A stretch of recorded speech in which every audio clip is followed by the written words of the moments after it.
So Sophie Cunningham was traded to the Indiana Fever in a trade that a lot of people are really confused at. But for me, I think it makes so much sense for the Indiana Fever to do what they did. Is it annoying them giving up the 8th pick? Yes, but there's a possibility if they are going for added in free agency that they might not be able to afford to keep the 8th pick. Even though they're on a good salary, they're on good contracts. This team is in win now mode, as in win in 2025 mode, win in 2026 mode. And a rookie does not really help them do that, especially at number 8. But, when I say but, this trade only makes sense, like this trade for me anyway, makes perfect sense but you have to look at it in a like big picture type thing. And in right now, if the Indiana Fever do not make any trades, this is a bad deal. But if you guys don't know, Sophie Cunningham is on a bargain contract. The Phoenix Mercury signed her to an absolutely bargain contract, basically as a favor, because she does so much work with the Phoenix Suns. And I think they offered her to go to Indiana and she said yes. But she is being paid $100K a year. Her salary is basically identical to Nalyssa Smith's. She is a much better prospect than Nalyssa Smith. And with the fact that they barely taken on any more salary, they don't have to use a first round pick this year. They basically, for me, if they want to make one more splash in free agency, and I don't mean splash, but they don't have a max contract, they don't have someone that's worth a max contract. But there is a good chance that there is a player, whether it be international, whether it be in the W, that is a $175,000 for 1 year type player that I think they've in and around that amount of cap space now. And they probably wouldn't have been able to. If you just bring in an extra $100K in Sophie Cunningham, you've only got a minimum contract player. So basically, with the 8th pick there, if you want to sign this near max player and you want to keep Grace Berger, you can't. Simply put, with the way the salaries work, you have to make a choice. Is the 8th pick in this year's draft worth more than Grace Berger? And I want you guys to ask that. Is the 8th pick in this year's draft worth more than Grace? And my answer is no. I think Grace Berger as a 6'1", 1'2", is the perfect backup, just how she plays to Caitlin Clark. She offers something different, and she offers a lot of similarities to Caitlin. She can score in the mid-range, she can score in the post, she can play on or off the ball. I think Grace Berger is this like prototypical modern day point guard that Stephanie White's going to really like. So you have to pretty much weigh it all up, and it's like, is Grace Berger worth the 8th pick? And that is the real thing with that trade. Because if you're going to have to cut the 8th pick, or you're going to have to bring in the 8th pick and then start messing about with things and cutting other players, like Christy Wallace on a minimum, Saxon's on a minimum. So you can't really cut them, replace them, unless you can replace them with another minimum player. If there is a free agent that is potentially coming to Indiana that is worth anything more than a minimum, that player has to basically be, they had to have gotten rid of the number 8 pick or Grace Berger. So they had to pretty much go and like, it's a choice that had to be made, realistically.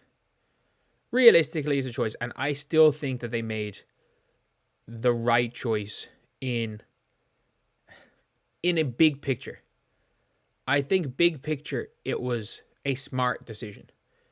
And again, you have got Sophie Cunningham and Natasha Howard and giving up Nalyssa Smith. And by the way, with Grace Berger, Christy Sides forgetting Grace Berger existed. Grace Berger's a new player. So let's be real. You gave up Nalyssa Smith and Erica Wheeler, because that's where the contract came from for Natasha Howard. And you brought in Natasha Howard, Sophie Cunningham, and Grace Berger, and the 8th pick. I still think they come out as big winners for today. I think they're significantly better today than they were yesterday. And a pick is always hypothetical. Picks always have way more value during the draft than they do after the draft. Nalyssa Smith was a 2nd pick, and she is near negative value. Diamond Miller was the 3rd pick, was the 2nd pick 2023. She's got no value.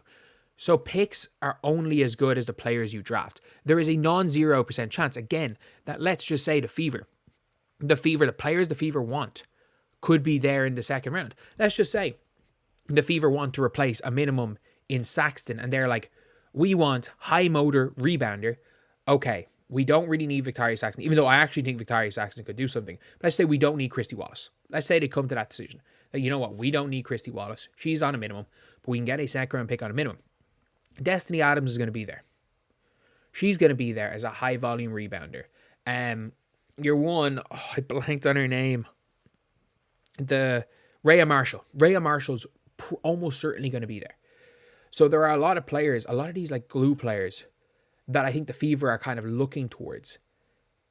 And they could be available in the second round. And there's a chance that they're like, you know what, 19, 20, we don't want anyone in this first round. And that's the thing where it's like, they don't need Janiyah Barker. Janiyah Barker's a project. Sonia Citron is not going to be there at 8. Anissa Morrow might not, like, she's coming off the bench. Maybe Anissa Morrow, they're not as high on her, and there's a chance she's not there at 8. If Anissa Morrow is not there at 8, you're kind of hoping. You're hoping Tina Paupau's there. She might not be there. Cheyenne Sellers, I don't know how Cheyenne Sellers is going to fit. They wouldn't be too sure on that. Like, there's a lot of good players there at 8, but there's question marks on their fit. Maybe there's question marks on, with this draft, I think there's a huge depth in the draft.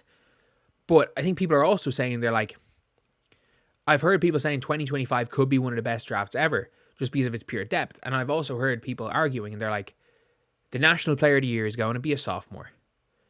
There is probably not going to be a single senior on the All-American first team.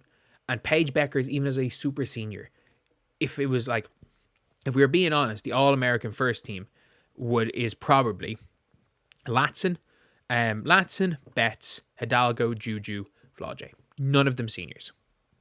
So they're obviously talking about it like that.